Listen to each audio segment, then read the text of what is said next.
Hey guys, you're watching Let's Talk About Prepping. I'm Tyler, your host, and in this video, I want to share some thoughts. I've said before that I'm a student of history, if you will, and I highly suggest it. I've always had an interest in history of all kinds. I've even had people tell me that I should think about looking at being a history teacher just because I'm often fascinated with aspects of history.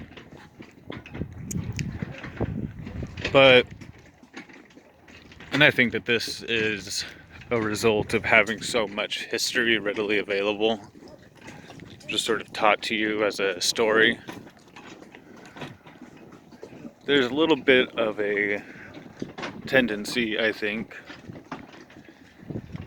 to absorb it and internalize it, but maybe not appreciate it fully. At least not until you have a reason to. And I think that this is something that also just comes with age. The younger you are, the less real anybody else's experience is to you.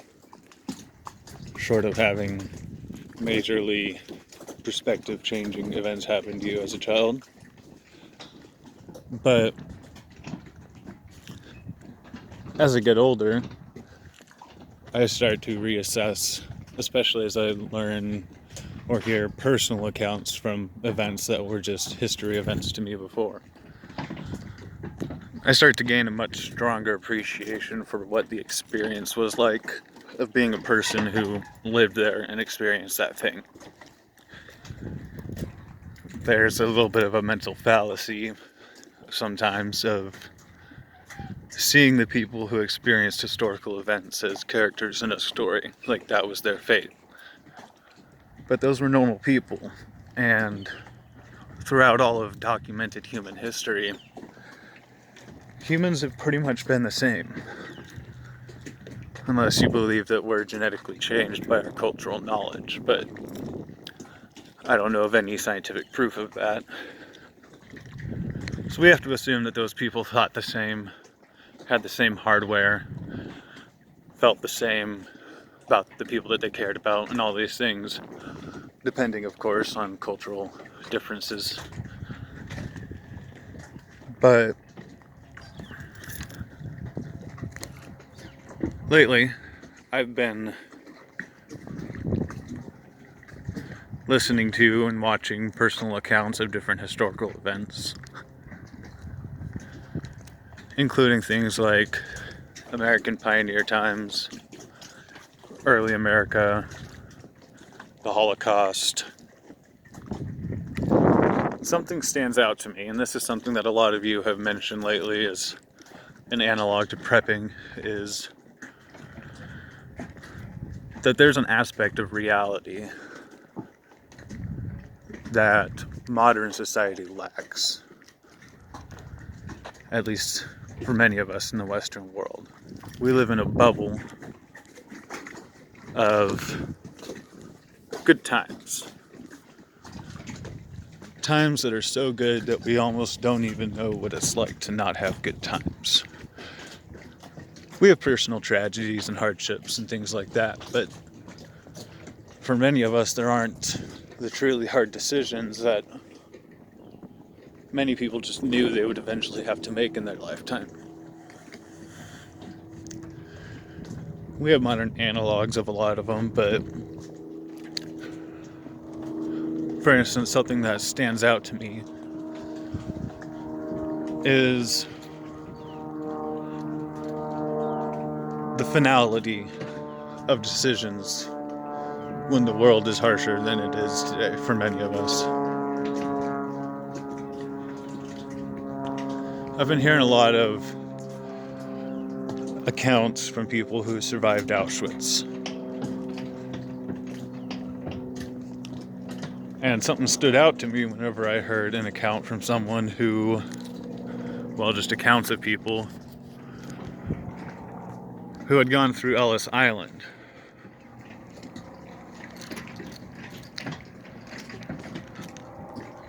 Ellis Island historically speaking, is sort of seen as a symbol of freedom for many people who made it here. I mean, we know America's awesome. They're lucky they got here.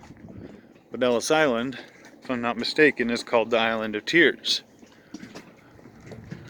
And that's because there was a selection process there for diseases and different things, health, and families got split up there. If you didn't fit the criteria for getting into America, you got sent back over the Atlantic, which was a harrowing journey in and of itself. If you were over the age of, I think, 12 or 13, you were old enough to go alone. I think that many people would have a hard time imagining making a decision as a family on one side of the Atlantic, knowing that when you got there, there was a secondary selection process that may well split you up, and which may well cause death for whatever young person with no support structure that was being sent back to Europe alone. Things like the Oregon Trail split people up in such a way that they at least should have known may have meant they would never see family again. I think about this when I consider living far away from someone that I care about. If the things happen that we talk about, I may never see certain people again.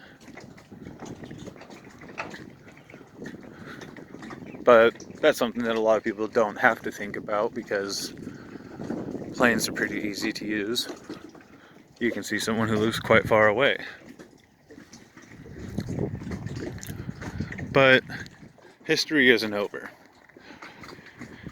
And it makes me very sad to say that I find it hard to imagine that we won't repeat at least some ugly things. I really, really hope that we never repeat anything like the Holocaust. But I think that we do need to appreciate the personal experiences of the people who experienced the rock bottom of reality. People who are within arm's reach of us. Because we may never have to face institutionalized murder, but we might. And we might have to face something that is, at least for us, just as deadly. And I think it'd be worth taking those lessons to heart.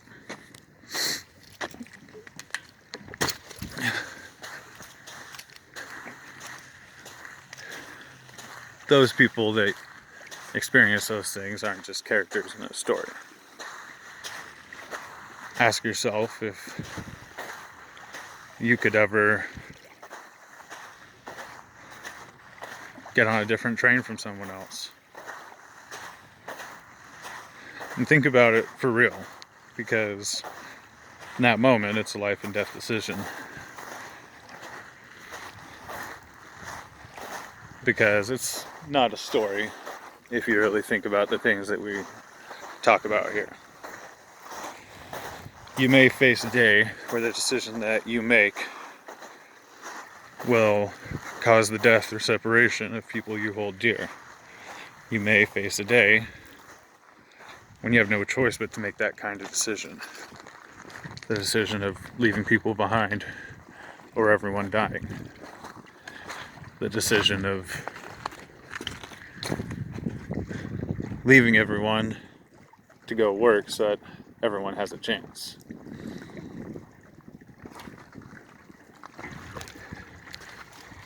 Making tough, impossible to know decisions because reality is narrowing down on you.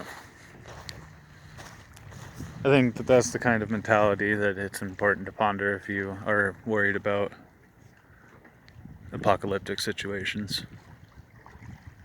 Anyways, sorry for the dark thoughts. I hope you're all doing well. Everybody stay safe out there.